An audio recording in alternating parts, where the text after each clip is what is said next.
Hey, special educators, I'm Jennifer from Positively Learning. Welcome to the Special Educators Resource Room.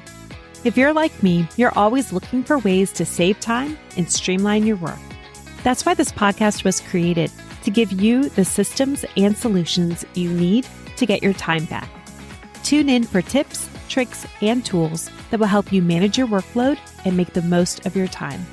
Whether you're brand new or experienced, all are welcome in the Special Educators Resource Room. Hey, special educators, it's Jennifer from Positively Learning. Welcome back. This is episode 43 titled No Sub, No Problem. And you know what? That's a lie. It's a huge problem, but it was my reality, and maybe it's yours too.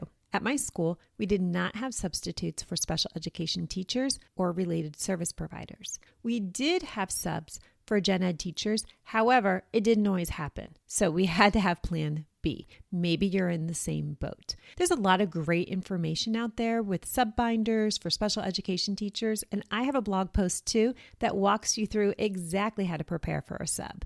I'll be sure to put a link in the show notes to this blog post. It walks you through the important information that you definitely want to leave for a sub, plus some extra add-ons if you feel like you've got it all together. I'm also going to circle back and share at the end of this episode how we handled subs for gen ed teachers at my school, because I thought this system worked really well, and it might be helpful for you if you get a sub as a special education teacher. For now, I want to focus on what we did as special educators who did not have subs. I'm not sure if it was a school, district, or state decision, but at our school, we had to make up our service minutes that were missed. And we had a 10-day window. We had to make up the minutes within 5 days before or within 5 days after missing time with our students. And if for some reason we couldn't get those minutes in, we all pitched in as a special education team to help each other out. So now my main concern is, what are my students going to do when I am not there? I worked with a caseload of very young students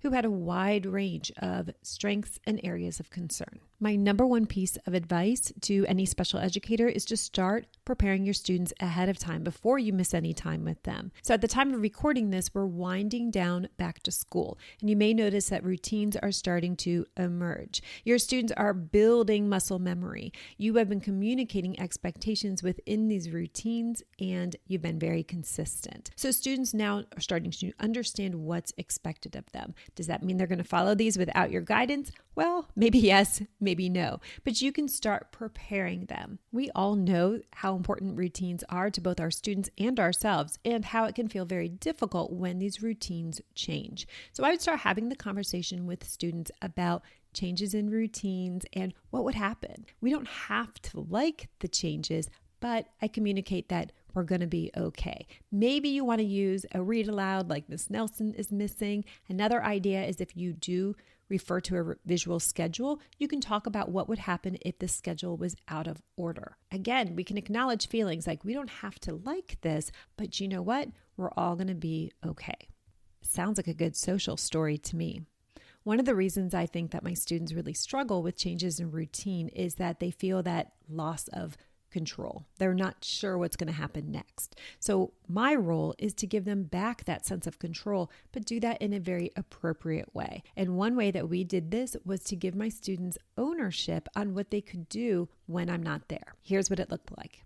At my school, we had a closet full of the old LLI curriculum, the intervention program, and they came with these canvas bags. So you could use a bag for each student. You could use a plastic food storage bag, a binder, a bin, whatever you want. But every student had their own, and I had them put inside this bag the activities that they wanted to do when I was not there. So what I would do, for example, for math, is I would lay out some math manipulatives, and I'd say, okay, choose the counter you want to use.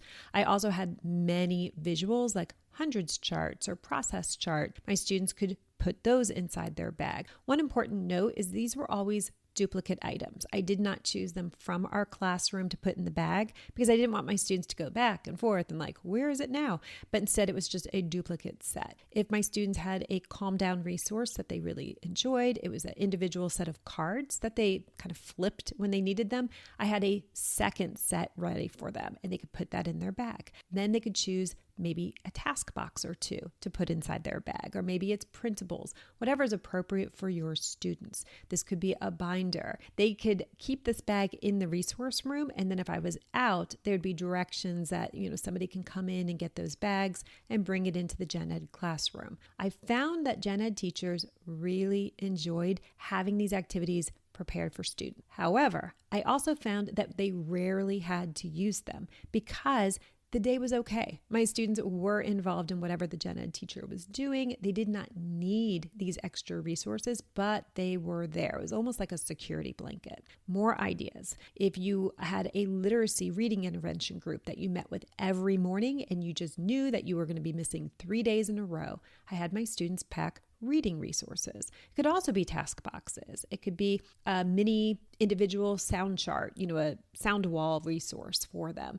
It could be reading A to Z books or other decodable books where they get to choose the books and put them in their bag. So by the end, the bags looked a little different from each other, but they all contained things that my students had a say in choosing, whether it was printables, whether it was mini books, whether it was the manipulatives or visual charts. They all had their own bag. And I think that helped them feel that sense of control of what was going to happen with their school day when they didn't have those routines in place. Once these emergency sub kits are prepared, you may want to consider some very simple role play scenarios. What would it look like to use these? Maybe even assigning roles. Is there a student that could pass them out when you are not there? And throughout this practice, you're always communicating that your students are resilient. They can do this. Another very important idea is to build in time to provide feedback, maybe a class meeting after you return. How did it go? The good, the bad, everything in between. Students are most likely going to be sharing what didn't go well with other students, and you can provide that feedback and acknowledge, well, that was not easy, but you did it, and now we're back and moving forward. So offering that feedback, keeping that communication open is so important.